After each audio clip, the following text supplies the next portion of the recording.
mendengar, nggak merespon, terus berisik juga. Oke, kita naikkan berikutnya. Oke, kita lanjut ya. Teman-teman bantu tap-tap layar ya. Terima kasih, Tuhan Yesus berkati. Bu Evi kayaknya mantengin terus live saya dari seminggu yang lalu. Betah ya di roomnya Joseph ya. Tapi nggak bisa jawab Islam. Ya, shalom, Kapten James Lee. Ya, Selamat. Assalamualaikum warahmatullahi wabarakatuh, Bang Joseph. Shalom. Ya, waalaikumsalam. Silakan bro. Saya Kamu mau mau, menyampaikan apa? bukan, saya mau izin jawab, bolehkah? Tadi Apa tuh? kan Abang Joseph tanya bilang, mana ayat dalam Quran bilang Islam mengajarkan kebaikan? Ada Oke. loh Bang Joseph, Di mana? di surat Al-Anbiya. Surat Al-Anbiya. Al-Anbiya ayat 107. Oke, Di situ bacakan. dikatakan, wa ma arsalnaka illa rahmatan lil alamin. Dan tidaklah Apa itu kami artinya? mengutus kamu melainkan untuk menjadi rahmat bagi semesta alam. Rahmat semesta alam yang dimaksud itu semesta alam mana? Alam goib, alam apa? Alam, alam Bang. Apa? Iya, itu baru ada lagi surat Al-Mumtahana ayat 8-9. Itu ada. Oke, Al-Anbiya, kita ke Al-Anbiya dulu aja. Iya, Oke. Al-Anbiya. Al-Quran itu kan satu keseluruhan utuh itu wahyu yang diterima oleh Muhammad. Wa ma arsalnaka illa rahmatan lil alamin. Kami tidak mengutus engkau dalam kurung Muhammad kecuali sebagai rahmat bagi seluruh alam. Sekarang saya tanya, kalau Muhammad itu rahmat seluruh alam dan mengajarkan kebaikan, saya tanya sama kamu, apakah ada peperangan yang dipimpin oleh Muhammad sendiri? Ada perang Tabuk, perang. Oke, ada perang Tabuk. Kamu tahu nggak ada berapa banyak PRANG yang dicatat dalam Quran? Kalau detail sih aku nggak tahu Bang. Oke, buka aja surah At-Taubah ayat 29, buka surah Al-Anfal ayat 12. Nabimu yang katanya itu rahmat seluruh alam, itu sudah diperintahkan oleh Allah kamu untuk memerangi orang-orang yang tidak beriman pada Allah dan Rasulnya pada hari akhir. Dan ingat loh, jangan kalian bilang itu konteksnya hanya pada saat itu saja. Tidak, orang-orang yang berjihad, jihad fisabilillah itu menggunakan dalil itu untuk kemudian menghilangkan nyawa orang-orang yang tidak Islam seperti kalian. Itu banyak dipakai loh dalilnya, yang paling sering itu At-Taubah ayat 29 dan Al-Anfal ayat 12. Coba baca aja di situ. Apakah di situ ada kasih? Al-Anfal berapa? Ayat 12, Al-Anfal ayat 12 dan At-Taubah ayat 29. Jadi kalau teman-teman pernah dengar. tanya, kenapa? Aku belum pernah dengar ada ayat begitu. Ya coba aja, buka aja kalau nggak percaya Al-Anfal ayat 12. Nanti habis baru aku cari. Nggak apa-apa, buka aja sekarang surah ke-8 ayat 12. Oh bentar, Sekarang aja. aku ambil Quranku yang kecil itu. Yes. Kayak nenek moyangmu penjajah, yaitu Islam. Kamu tahu nggak di dalam NU online dikatakan VOC itu melakukan pengislaman terhadap Nusantara. Ya, dia nggak bisa open cam teman-teman. Followersnya dikit.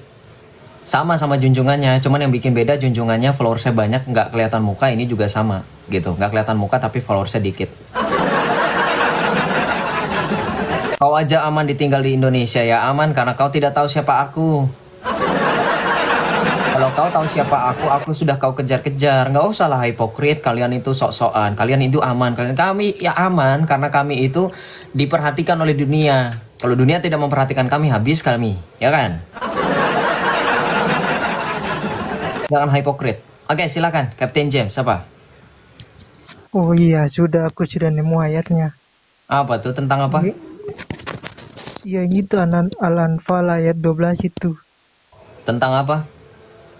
Ya, ketika ini artinya ya, ketika Tuhanmu mewahyukan kepada para malaikat, sesungguhnya aku bersama kamu, maka teguhkanlah dalam tanda kurung pendirian orang-orang yang telah beriman. Kelak aku akan berikan rasa ketakutan ke dalam hati orang-orang yang kafir, maka itu disuruh pukul di atas leher dan mereka di tiap-tiap ujung jari mereka. Waduh.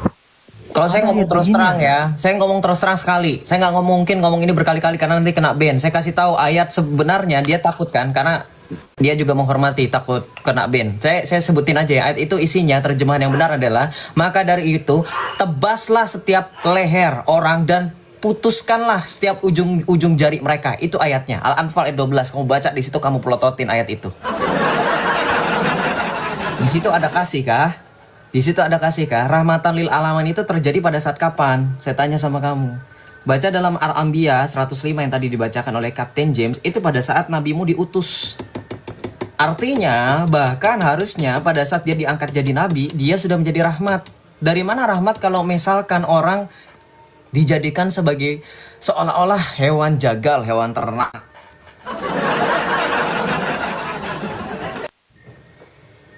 Itu bukan kebaikan loh. Itu bukan, makanya saya bilang kalau misalnya ada orang yang datang ke saya, oh kami tetap mengasihi, saya rasa kamu bukan Islam gitu. Karena saya berani tanya ustadz-ustadz kalian tanya silahkan. Titip pertanyaan saya buat ustadz-ustadz kalian, kiai-kiai kalian, ulama-ulama kalian, kalau mereka mau jujur, tanya. Orang seperti Joseph yang murtad meninggalkan Islam, hukumnya apa ustadz? Hukumnya apa syekh? Hukumnya apa kiai? Hukumnya apa buya? Tanya. Iris telinga saya. Kalau ada dari mereka jujur, mereka langsung terus terang sama kamu, mereka akan straight to the point, mereka akan katakan disuruh untuk dihilangkan nyawanya. Itu hukuman bagi orang yang meninggalkan Islam. Enggak, saya nggak menista, itu fakta kok, tanya aja. Dari mana kasih rahmatan lil alamin, sekarang saya tanya. No, sekarang gini, kalau misalkan kita berbicara terus terang tentang kebenaran, jangan kemudian menutupi kebenaran dengan hanya demi kalian itu supaya dilihat pamornya baik. Tidak ada, tidak bisa. Ya, tidak bisa. Oke? Ya, tuh, ada yang sudah komen tuh harus katanya. Ya sudah, berarti itu kelakuan kalian. Jadi dari mana kalian bisa mengklaim kalian mengikuti ajaran kebaikan? Itu ada yang komen tuh membenarkan secara tidak langsung. Memang harus katanya. Ya sudah. Terus kenapa kalian itu bersusah-susah payah membuktikan kalian mengikuti ajaran kebaikan? Come on, be logic, ya. Kok ada yang bilang saya fitnah terus? Silahkanlah kamu naik kalau misalkan kamu memang merasa saya itu tidak benar. Bantah dalil saya, bantah narasi saya dengan dalil yang kuat gitu loh. Ya. Kenapa kamu yang sakit? Enggak, saya enggak sakit. Saya bukan junjungan kamu, harus diruqyah. Kita lanjut ya, teman-teman, bantu tap-tap layar. Terima kasih C Ferrari, terima kasih teman-teman semuanya. Ya, terima kasih. Kita lanjut ya. Dan ingat loh, ya, saya juga punya bukti. Kalian itu punya dalil.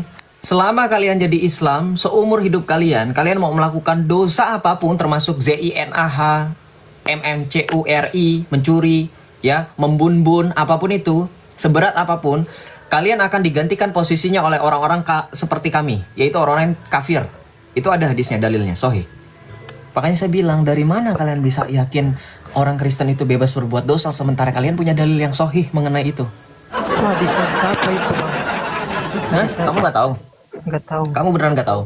Iya, beneran nggak tahu. Apa itu hadis apa? Oke, kita buka ya hadisnya. Ada. Ntar. Saya masih ini nggak? Saya masih mana nih? Saya masih ini nggak? Nyimpan nggak ya? Ntar ya. Terima kasih Kak Yani, terima kasih, Tuhan Yesus berkati, terima kasih. Wah, saya hanya punya mushaf. Saya suka hilang ini saya, dalil saya.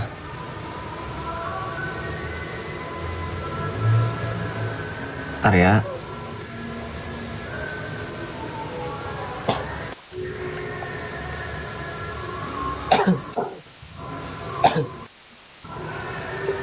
Nah ini, saya tampilkan di layar ya. Nih hadisnya. Coba tolong diperhatikan ya, Kapten. Saya mute kamu karena kamu agak berisik, takutnya kena ban saya. Teman-teman tolong diperhatikan data. Jadi saya nggak cuman omong-omong saja. Kita baca di sini. Ini hadis tazkiyah ya, hadis mutawatir. Ntar, saya agak bahaya kalau nggak nyalain DND. Nah ini, Sahih Bukhari ya, baca di sini. Nih, ya, kita baca di sini ya. Telah datang mengabarkan kepadaku bahwa barang siapa yang mati dari umatku sedang dia tidak menyekutukan Allah dengan suatu apapun, maka dia pasti masuk surga. Baca. Aku tanyakan, sekalipun dia berzina atau mencuri? Beliau menjawab, ya, sekalipun dia berzina atau mencuri. Wow, luar biasa Islam. Wow. Jadi ada dalil memang di mereka.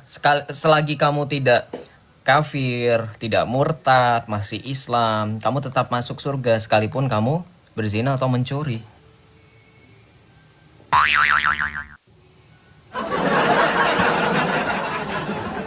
Ya sudah jelas itu dalilnya. Jadi kalau misalkan ada ya teman-teman Kristen sekarang betul nggak? Saya cross check dulu ya. Sering kan kita ditanya, kan Yesus sudah mati menebus dosa ya kan? Pasti pertanyaannya kayak gitu. Lalu ketika Yesus menebus dosa berarti orang Kristen bebas berbuat dosa seenaknya kan? Nah itu mereka bertanya kayak gitu kan? Kurang lebih narasi pertanyaannya seperti itu kan? Nah itu ternyata adalah alam bawah sadar mereka yang memang sudah disetting oleh junjungan dan ilah mereka, seolah-olah itu terjadi juga di kami, di orang Kristen, bahwa kami tetap bisa masuk surga karena sudah ada yang menjamin. Padahal di kami tidak seperti itu loh. Kami terus diperingatkan akan dosa, kedagingan dan seterusnya. Yang seperti itu kalian. Jadi mereka itu punya strategi lempar batu sembunyi tangan. Itulah mereka. Makanya dalam kegiatan ritual ibadah mereka salah satunya lempar batu, yaitu yang mereka terapkan dalam keseharian mereka, lempar batu sembunyi tangan. Itu fakta. Coba kamu baru lihat dalil itu, gimana pendapat kamu? Bro, mau percaya nggak dengan seperti itu? Coba dibuka mic-nya. Ya percaya sih, mungkin aja ada di punya penjelasan. Penjelasan apa? Di sini nggak ada penjelasannya. Ini kan sudah Muhammad yang menjelaskan, Nabi kamu, baginda. Masa perlu dijelaskan lagi? Berarti kalau misalkan gini loh, saya bingung ya sama teman-teman Islam selalu mengatakan hadis itu ada penjelasannya. Sementara hadis itu perkataan Nabi. Ingat loh, Rasulullah kalian itu adalah salah satu uswatun hasanah, suri tauladan bagi semua manusia di muka bumi. Ingat ya, derajatnya paling tinggi. Ya, karena dia kekasih Allah. Perhatikan. Kalau memang dia butuh dijelaskan, berarti klaim-klaim yang istimewa mengenai junjungan kamu itu bohong. Loh iya, kalau ternyata gini, ada orang cerdas, kemudian kamu butuh orang lain untuk menjelaskan apa maksud dari orang cerdas tersebut, maka dia bukanlah yang paling cerdas. Yang menjelaskan, yang bisa memahamkan kamu, itulah dia yang paling cerdas. Jadi ketika Nabi kamu sudah menjelaskan sesuatu, ternyata kamu tidak paham, butuh orang lain untuk menjelaskan, maka yang jadi Nabi bukan junjungan kamu yang sekarang kamu percaya itu. Orang yang menjelaskan yang jadi Nabi kamu. Oh iya, karena kan gini, ada kan dalilnya dalam Al-Quran, betul nggak bro, Captain? Ada dalilnya dalam Al-Quran bahwa Muhammad diutus untuk memberikan petunjuk. Betul teman-teman? Sering mereka mengklaim gitu, Muhammad adalah salah satu Rasul petunjuk ya bagi umatnya dan seterusnya. Lalu sekarang kalau misalkan Nabi Muhammad itu memberikan petunjuk, terus ternyata kamu butuh petunjuk dari orang lain, maka yang harusnya memberi petunjuk bukan hanya Muhammad. Gimana dong? Senjata makan tuang dong. Gimana? Saya bingung.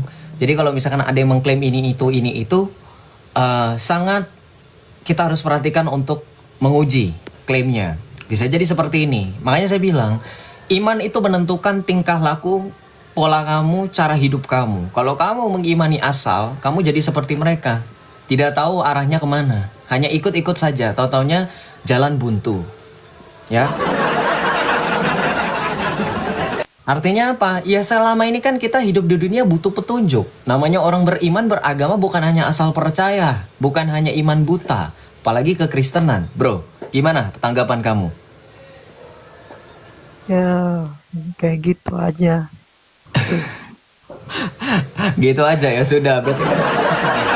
Soalnya kan memang aku akui hadis itu kan diriwayatkan setelah Rasulullah telah wafat beratus-ratus tahun baru ada hadisnya. Sedangkan ya yang meriwayatkan itu kan tidak hidup sejaman dengan Nabi, memang betul. Tidak sejaman. Apalagi Bukhari, Muslim itu kan mereka belum, maksudnya nggak sejaman dengan Rasulullah, itu belum sejaman, nggak sejaman gitu. Iya, tapi berarti kamu percaya dengan siapa kan? Berarti ulama kamu nggak percaya. Masalahnya kan Nabi kamu sudah mempercayakan ajaran untuk dilanjutkan kepada ulama. Kalau kamu nggak percaya sama ulama, berarti Islam yang kamu ikuti Islam mana? Percaya ulama, tapi ulama yang betul-betul, bukan ulama su'ul, ulama bukan. Oh, bukan su'ul ulama. Berarti kalau Sahih Bukhari berarti su'ul atau tidak? Ya tidak. Ya sudah, berarti Bukhari telah meriwayatkan bahwa Nabi telah bersabda demikian, kamu harus percaya. Ngapain kamu lari-lari? Coba yang ini kan kamu menggunakan bahasa Arab nih, frasa Islam. Coba jelaskan su'ul itu artinya apa? Sama teman-teman Kristen, sama Oten yang nggak ngerti. Su'ul itu artinya apa?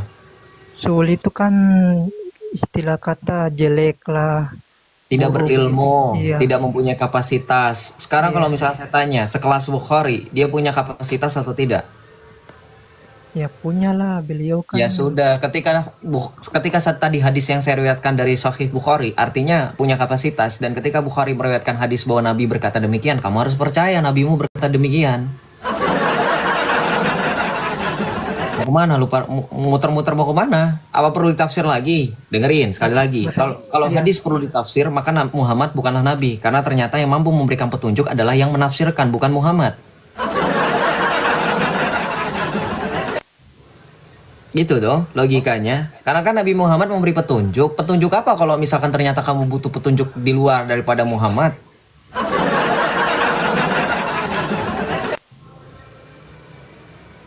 Hmm? Iya juga ya.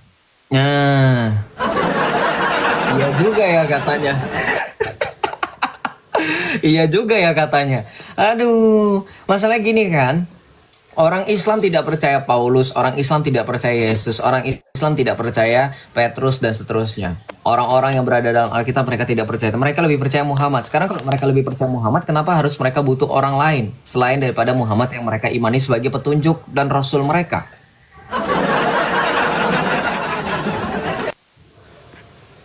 Hmm? Jadi kesimpulannya tidak ada jaminan keselamatan dan kebenaran di dalam Islam karena selama ini ketika diklaim bahwa Muhammad memberikan petunjuk ternyata kalian juga tidak percaya dengan petunjuknya Muhammad. Buktinya kalian perlu validasi dari petunjuk lain. Ya nggak? Kalau misalnya kamu percaya dengan Muhammad, baginda mengatakan ini, baginda bersabda ini, kamu nggak perlu nanya, oh masa sih, kita baca tafsir. Berarti secara nggak langsung kamu meragukan, makanya kamu perlu bukti pendukung lainnya gitu loh.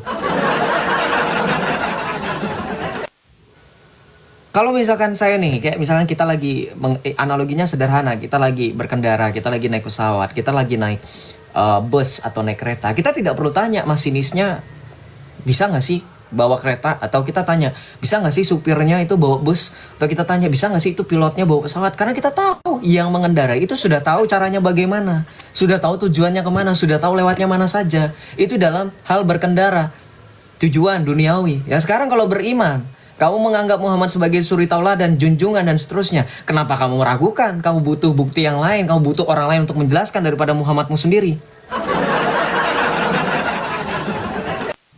Ya, itu konsep sederhana kan. Maksud saya nggak perlu contoh yang ribet-ribet, yang sehari-hari aja. Kalau kamu naik transportasi umum atau kamu diboncengin atau kamu kan nggak bakalan bertanya, lu bisa bawa motor nggak? Ya kalau kamu tahu temanmu bisa bawa motor nggak perlu kamu tanya, gitu kan? Ngerti? Kalau kamu tanya berarti kamu ragu. Ya sudah, saatnya sekarang kalian mempertanyakan, kalian mengikuti ajaran Islam itu kalian sudah yakin atau belum? Kalau kalian belum yakin ya sudah, silakan. Ada dalam Islam itu istilahnya bro captain, dan teman-teman semua yang Islam, kalau kalian sudah mulai ragu, silakan kalian istighfar kalian kalau kalian mau jadi tetap Islam. Tapi kalau enggak ya silakan, urusan kalian ya. Itu ada namanya murtad kauliyah. Murtad kauliyah itu kalau dari ucapan dan dalam hati kalian sudah tidak percaya, itu sudah murtad kauliyah, ya.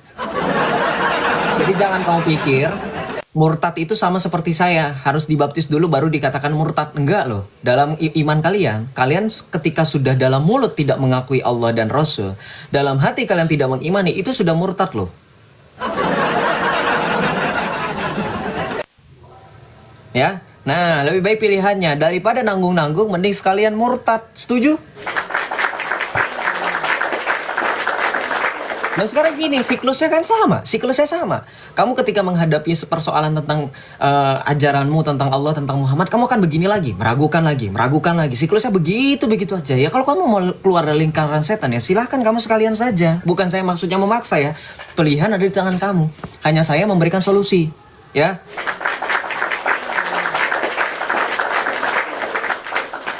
Ingat ya, jangan pernah takut untuk meninggalkan keraguan. Gitu bro. Ya, kalau di komen itu bilang jangan takut murtad ya.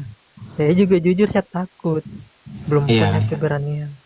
Belum punya keberanian, nggak apa-apa. Kita doakan ya, semoga bro Captain dan jutaan jiwa di luar sana yang memiliki pergumulan yang sama seperti bro Captain dikuatkan dalam iman oleh Roh Kudus dan dalam berkat oleh Allah Bapa yang disertai dengan kekuatan salib dari putranya yang terkasih Tuhan kami Yesus Kristus ya. Nggak apa-apa teman-teman, jangan kemudian kita harus paksa, karena memang ini fakta yang tidak dapat terbantahkan bahwa orang-orang seperti Bro Captain dan jutaan orang, saya bilang jutaan karena memang fakta loh.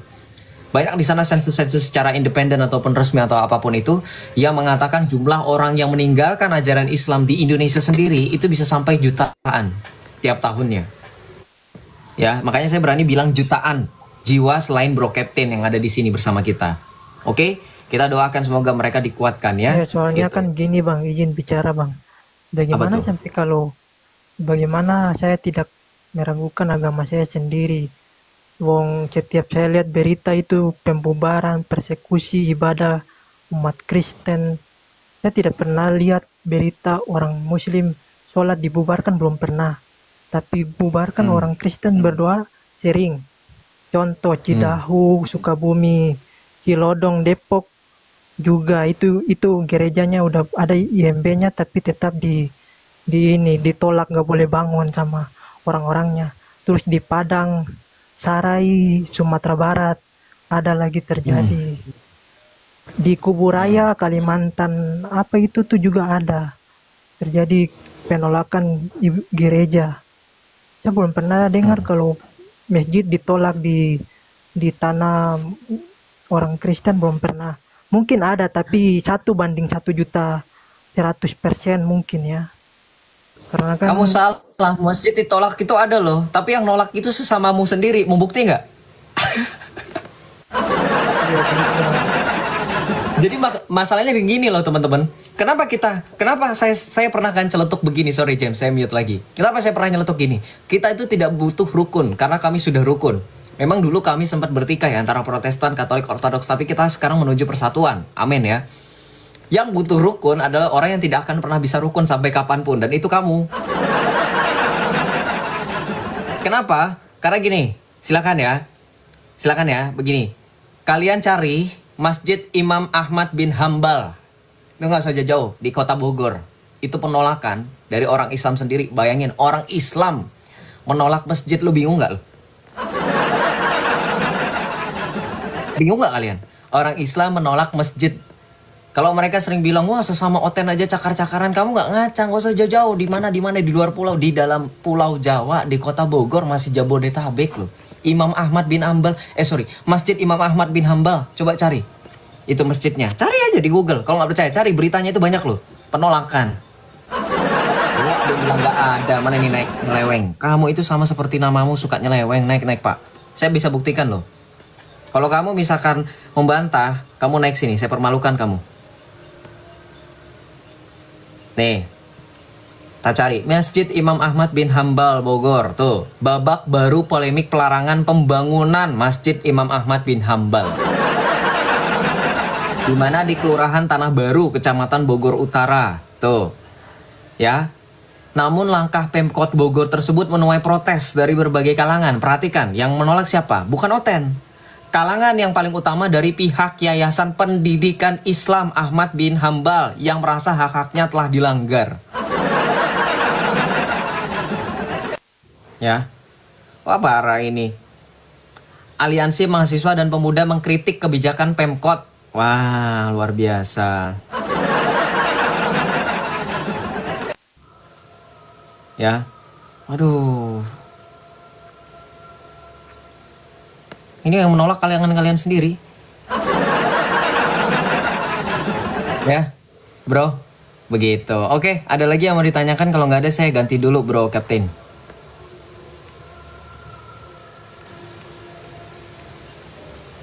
Oke, saya ganti dulu ya. Terima kasih, bro. Shalom. Tetap kuat ya dalam iman ya. Ingat, iman di dalam Kristus, bukan iman yang kamu ragukan sekarang. Karena tidak ada kekuatan dalam keraguan. Yang ada kamu makin lemah. Makanya saya ajak kamu supaya kamu gak ragu lagi ya. Kamu tinggalkan keraguan. Buat apa bertahan dalam keraguan? Betul nggak teman-teman? Ragu itu membuat makin lama secara fisik, secara mental kita akan terkeruk habis kalau kita hidup dalam keraguan. Kalau kamu gak mau ragu ya tinggalkan. Ikuti satu-satunya yang memberikan kepastian. Siapa dia? Yesus Al-Masih, Yesus Kristus. Ya.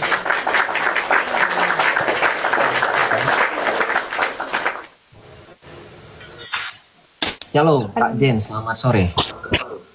Eh, Abang cakap tadi apa Ya, silakan tiada dibuka dulu, Pak, Kak, kameranya.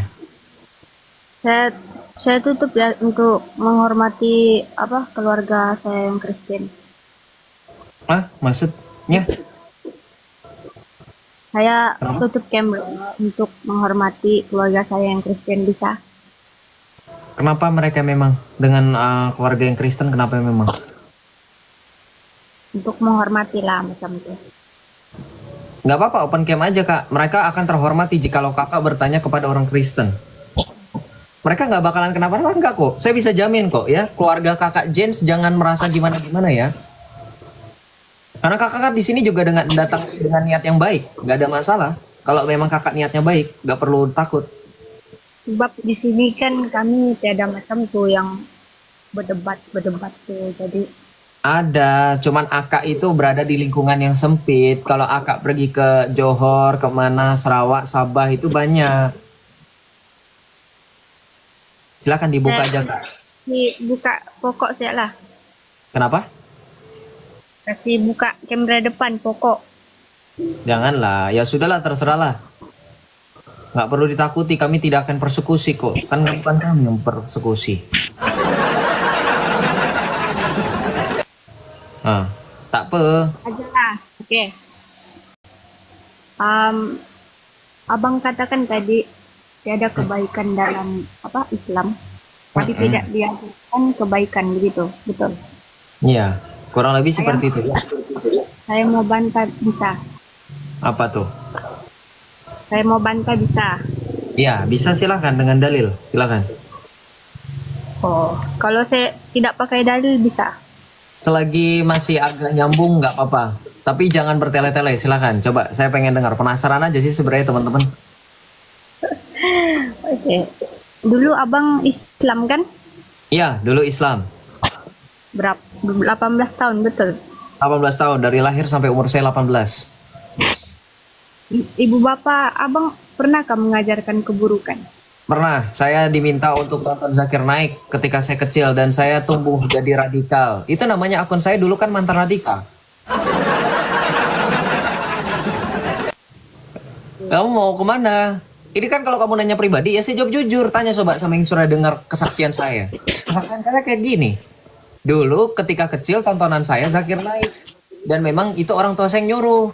Dan kebencian itu juga secara tidak langsung dimasukkan dalam otak saya, didoktrin.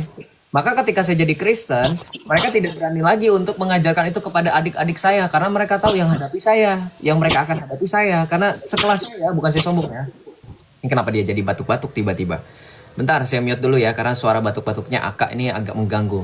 Ntar kalau sudah aku sudah selesai bicara, Akak silahkan buka mic-nya. Saya lanjut ya. Karena ketika mereka mau ngajarin itu, saya akan protes. Ya, kan sudah pernah bilang dalam kesaksian. Mereka udah coba untuk datengin ustadz, datengin orang pintar, datengin apa yang menurut mereka bisa, kemudian membalikkan keadaan saya supaya saya tetap jadi Islam, itu nggak mampu. Ini ya, maksudnya gini, mohon maaf ya, bukan saya sombong.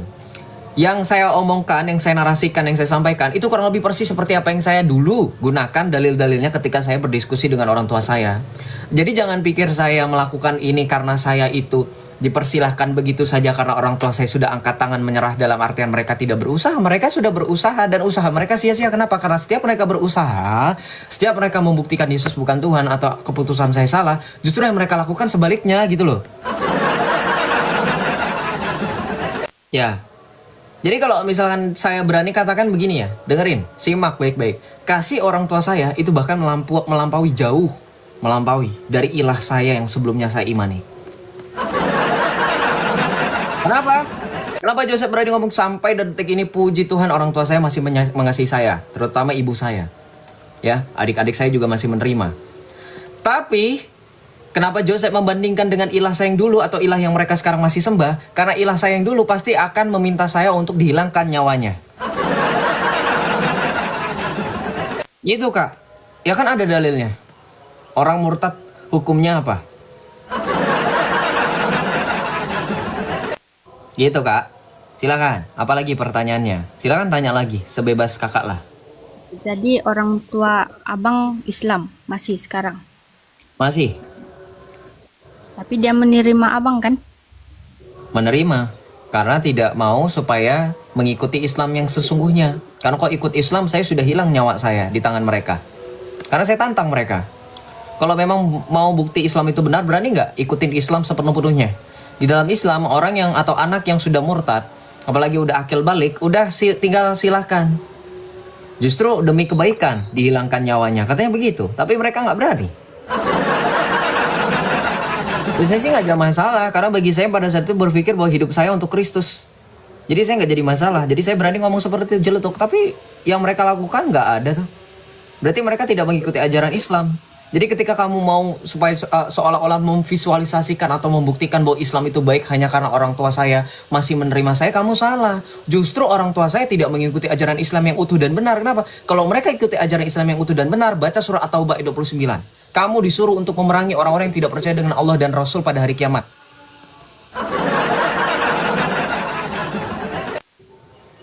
Itu. Makanya saya pernah bilang seperti itu. Loh, orang kamu kan baru nonton ya. Saya sudah pernah bilang berkali-kali, puji Tuhan ya orang tua saya tidak lagi menjadi Islam yang terlalu dalam tanda kutip mabuk agama atau radikal. Ya, ibu saya aja kalau kemana-mana sekarang sudah tidak pernah tutupan lagi pakai seragam boker. Gitu, karena dia tahu itu kan untuk buang hajat, bukan untuk keluar rumah untuk bersosialisasi. Masa kamu bersosialisasi pakai seragam untuk buang hajat, kan nggak sopan. Sopan seperti itu, tidak sesuai etika, gitu, Jens. Oh, oke. Apa yang membuat abang masuk Kristen? Kenapa? Apa yang membuatkan abang pindah agama? Ya karena saya menemukan kebenaran di dalam Yesus Kristus. Di mana kebenarannya? Oh banyak kebenarannya. Salah satunya ketika dia berani mendeklarasikan bahwa dia adalah kebenaran. Yohanes 14 ayat 6. Ana huwa thoriq al-haq al-hayah. Akulah jalan dan kebenaran dan hidup. Tidak seorang pun sampai kepada Bapa kalau tidak melalui aku. Sekarang saya tanya, di dalam Islam yang maha benar itu siapa? Allah lah. Di mana dalilnya Allah maha benar? Ya, saya datang tidak bawa dalil-dalil lah. Oke, nggak apa-apa. Saya bantu aja ya kak ya. Saya bantu aja ya kak. Saya bantu ya.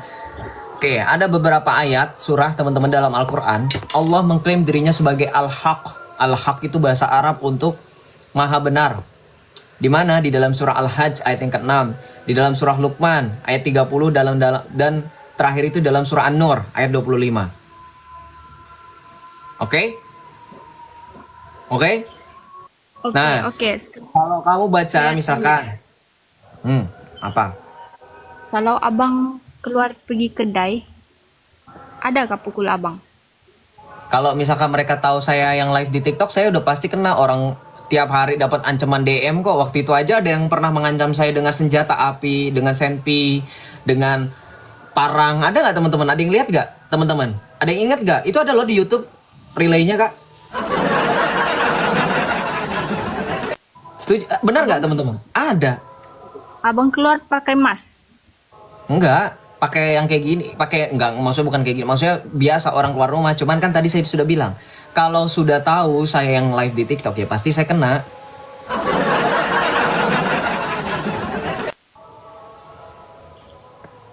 Kalau abang keluar, orang kenal abang lah atau tidak? Ya pasti kenal kalau misal saya pakai kostum kayak gini. Sebab ya udah nggak usah ngomongin saya pakai kostum deh. Ibaratnya kalau misalkan mereka tahu pasti mereka akan bun-bun saya.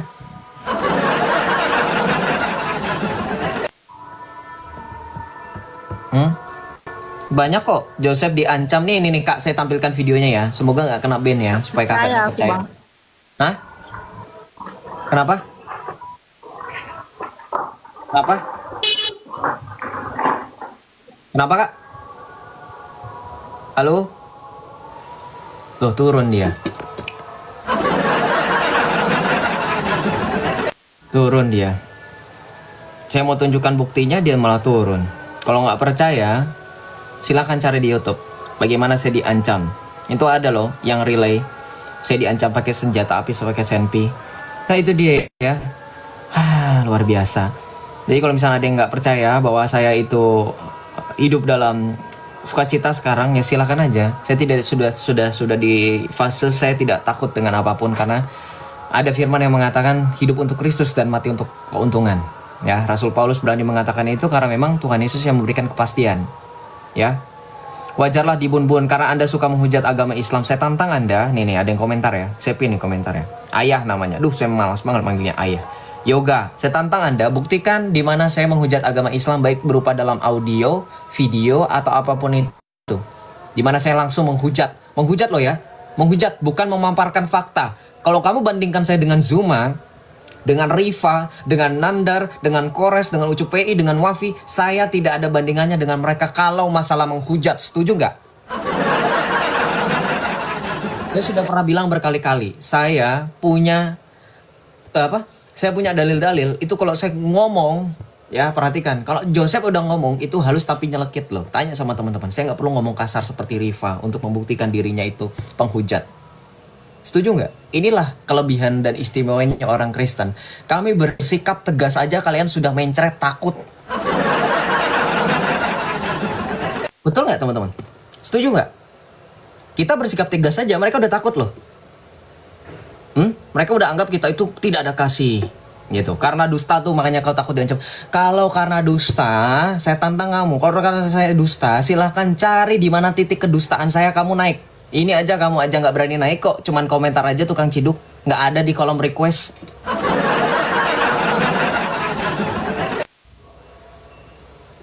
Ya, dengerin saya. Ya, saya itu percaya dengan salah satu quotes. Ya, teman-teman, salah satu kata-kata dari seorang kudus ya yang bernama Santo Agustinus ya. Santo Agustinus pernah berkata begini ya, bahwa kebenaran itu sama seperti singa. Ya, kalau dalam bahasa Inggris gini, saya kurang bisa kalau dalam bahasa Indonesia menerjemahkan, takut kurang tepat ya. Jadi kalau dalam bahasa Inggris ini kata Santo Agustinus ya, the truth is like a lion. You don't have to defend it, let it loose. It will defend itself. Ngerti pora Islam? Santo Agustinus itu mengatakan apa? Kebenaran itu sama seperti singa. Kamu tidak perlu membelanya, kamu biarkan itu lepas, maka dia akan membelanya sendiri. Tuh.